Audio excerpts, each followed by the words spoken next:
शुक्रिया रजत जी। दिल्ली दंगे के दो बड़े आरोपी सोनू चिकना और यूनुस इमाम और शेख हामिद को आज पुलिस ने गिरफ्तार किया है। अभी दंगे के कई मास्टरमाइंड्स को पकड़ना बाकी है। दिल्ली दंगा एकदम से नहीं हुआ था, बल्कि इस दंगे की नींव कई दिनों से रखी जा रही थी।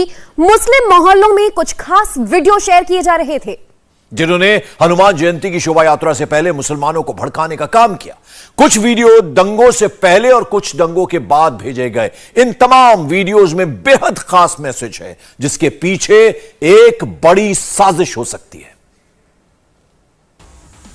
ये भगवा साजिश है, ये कोई इत्तेफाक नहीं है। और याद रखें, वो भगवा या हुकूमतें या साजिशकार भी गौर से सुन लें, मुसलमान अब जागने लगा है, जाग गया है। लेकिन कमाल की बात यह है कि मन की बात करने वाले मोदी जी के मन में एक लफ्ज भी ये नहीं आया कि इन आतंकवादियों को रोकें। मोदी जी की खामोशी खुद बता रही है कि हजरत इन आतंकवादियों से बड़े खुश हैं। मैं महसूस कर रहा हूं चंद सालों पहले हर जलसे में लब्बैक या रसूल अल्लाह का नारा तो नहीं लगता था, लेकिन जालिम ने जब भौंकना शुरू किया तो अब फिर हमारा हर बच्चा लब्बैक कहने लगा। आप तारीख का मुताला करें, बड़ी बड़ी जमातें आई, इनकी तो कोई हैसियत कोई औकात नहीं है। ये तो सिर्फ इस मुल्क में फैले हुए जगह जगह, इनकी कोई हैसियत नहीं है। मौलाना नंबर 1 मौलाना अब्दुल सलीम, मौलाना नंबर 2 मुफ्ती सलमान अजहरी,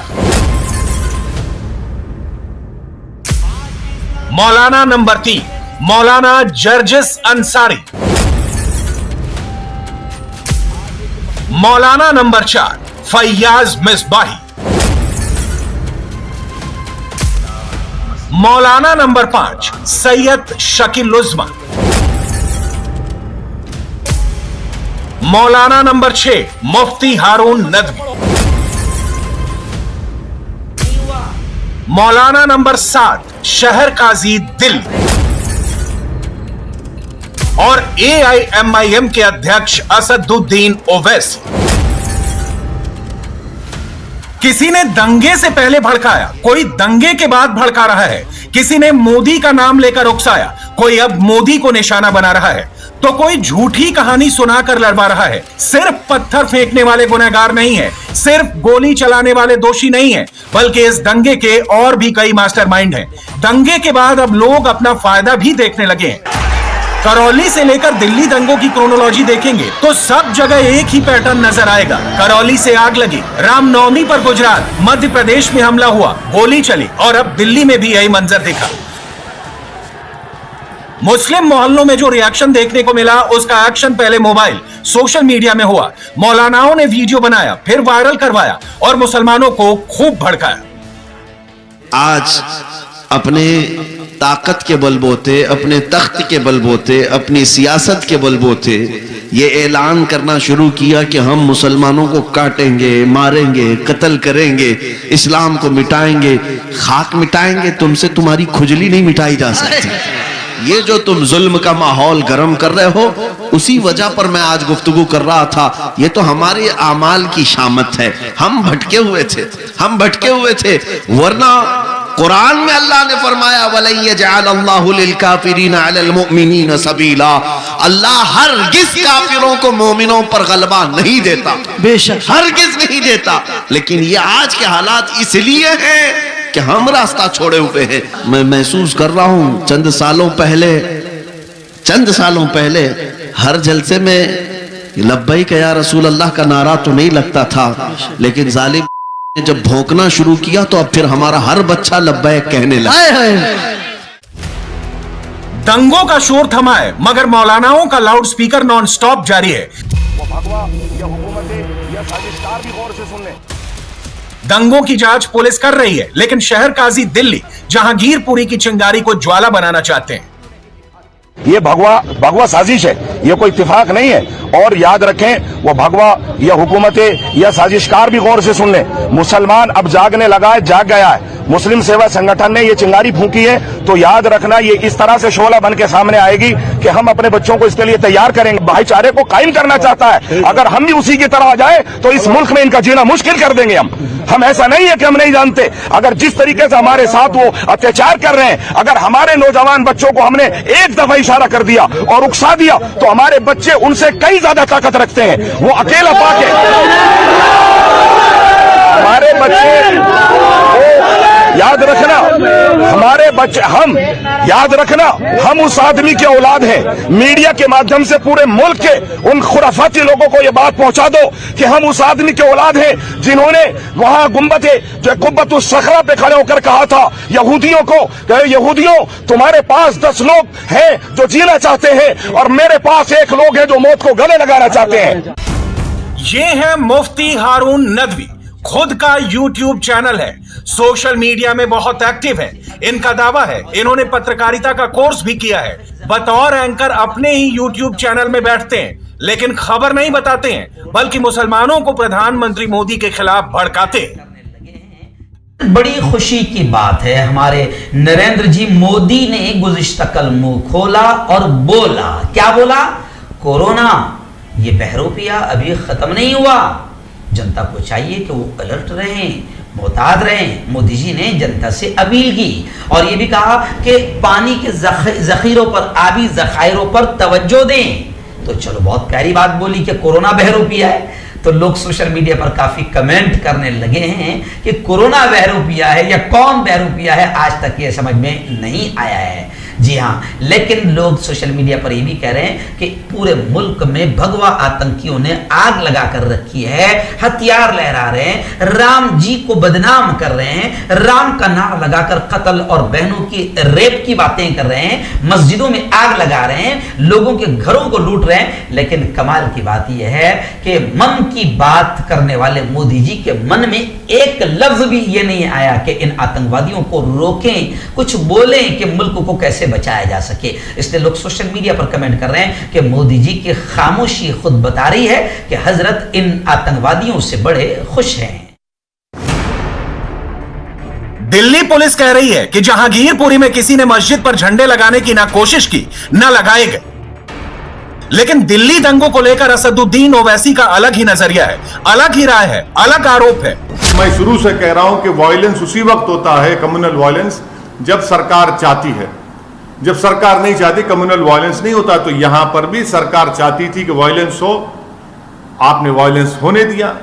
आपकी नाक के नीचे तलवारें निकल रहे हैं, गाने बज रहे हैं, प्रोवोकेटिव गाने। आपके सामने मस्जिद के ऊपर झंडा लगाने की कोशिश, बल्कि लगा देते हैं कई जगह पर, इस जगह पर भी लगाया गया। मस्जिद के ऊपर झंडा लगाया जाता है, वहीं से झगड़ा शुरू होता पूरा। जहांगीरपुरी दंगे में दिल्ली पुलिस ने दंगाइयों को गिरफ्तार किया। इसमें मुस्लिम है और हिंदू भी, सबके नाम भी जारी किए गए। बावजूद इसके ओवैसी अपना अलग ही एजेंडा चला रहे हैं। क्या कर रहे हैं आप?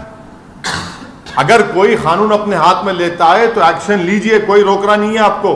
Due process of law follow होना चाहिए। मगर ये कौन सा है? आप तो सेलेक्टिव लॉ अप्लाई कर रहे हैं। वो अंसार जो बच्चे को रोका, समझाया, उसी को मैंने एक्यूज बना दिया आप। उसमें जुवेनाइल बच्चे हैं, उसमें आप वन साइडेड अरेस्ट किए जा रहे हैं मुसलमानों की। मैं ये चार्ज लगा रहा हूं दिल्ली सरकार के ऊपर, मोदी सरकार के ऊपर, दिल्ली के फतरमबाजी के ऊपर। ओवैसी बहुत नाप तौल के बोलते हैं, सियासत पूरी करते हैं, लेकिन सलीके से। हालांकि मौलाना साहब तो जो कहते हैं डंके की चोट पर कहते हैं, क्योंकि इनको लगता है इनका टेप मुस्लिम मोहल्लों के बाहर नहीं आएगा। आज एक मखसूस जमात अपने हाथों में भगवा झंडा लेकर के गली गली टहल रही है, अपने हाथों में जुल्म का डंडा लेकर जगह जगह घूम रहे हैं और मजलूम मुसलमानों को मार रहे हैं।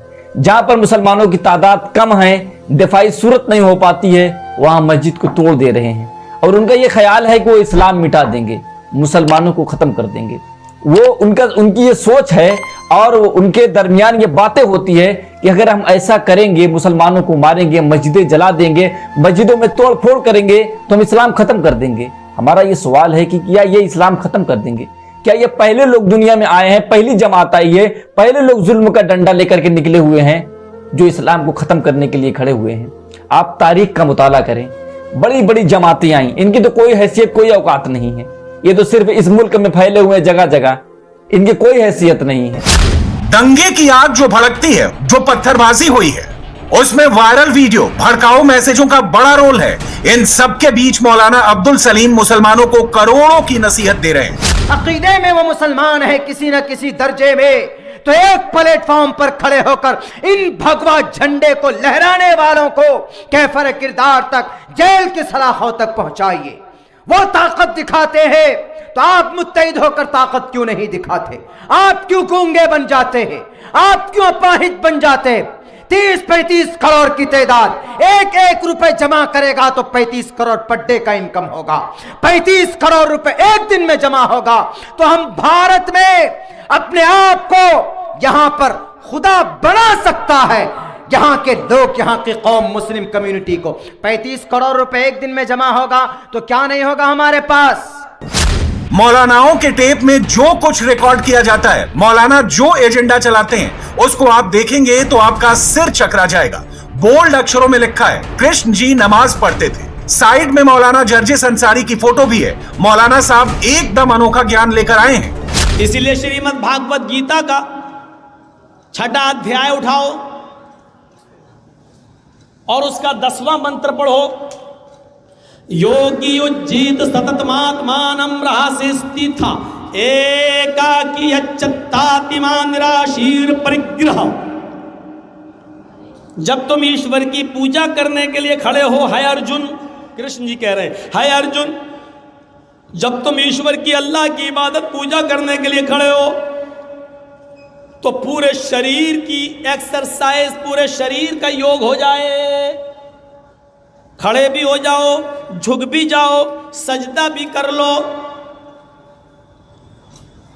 एकाकी एक अल्लाह के सामने खड़े हो जाना। सततमात्मानम, बिल्कुल सीधे। यच्चत्तात्मा, और अपनी आत्मा को, अपने दिल को एक अल्लाह की तरफ ही लगाना, इधर उधर मत देखना। हृदय नमः, सीने पर हाथ रख लेना और सर को नीचे झुका लेना। नमः, सर झुका लेना यानी सजदे की जगह पर। मौलाना जर्जिस अंसारी का पहली बार कोई विवादित वीडियो सामने नहीं आया है, बल्कि कई बार मौलाना साहब एक्सपोज हो चुके हैं। कभी प्रधानमंत्री के खिलाफ बोलते हैं तो कभी मुख्यमंत्री योगी के। इनकी एक तकरीर को नए कवर के साथ बार बार पोस्ट किया जा रहा है, मोबाइल में भेजा जा रहा है, जहां पर ये हिंदू मुस्लिम के बीच मजहबी दरार डाल रहे हैं। आज भी इस्लाम की खुसूसियत यही है जिसके दुनिया दंग रह गई है और इसीलिए मस्जिदें बनने नहीं दी जा रही हैं। हमारी मस्जिदों को इसीलिए तोड़ा जाता है, जलाया जाता है, शहीद किया जाता है, क्योंकि इससे मसावात का दर्स मिलता है जो गैर कौमें इसको देखना नहीं चाहती हैं। किसी भी मंदिर में घुस जाओ, एक साथ बैठकर सारे पंडितों को और सारे हिंदू भाइयों को आपने एक साथ पूजा करते हुए नहीं देखा होगा। वो करने के लिए तैयार भी नहीं है। उनकी प्रॉब्लम तो यही है, उनकी परेशानी तो यही है कि ये मुसलमानों की मस्जिदों में लोग एक साथ नमाज पढ़ते हैं, एक साथ झुकते हैं, एक साथ खड़े हो जाते हैं, एक साथ उठते हैं, एक साथ बैठते हैं। हमें देखता है बाजार में हमारा दुश्मन तो चेहरा घुमा लेता है, दूर भाग जाता है। मौलाना भड़काते हैं, दिमाग में जहर बोते हैं, कभी प्रधानमंत्री के नाम पर, कभी मस्जिद मंदिर के नाम पर। फिर इनके वीडियो को बार बार शेयर किया जाता है, जिसका असर रामनवमी, हनुमान जयंती शोभा यात्रा पर नजर आता है। इंडिया टीवी हर वक्त हर जगह डाउनलोड करने के लिए सर्च करें India TV news Google play store या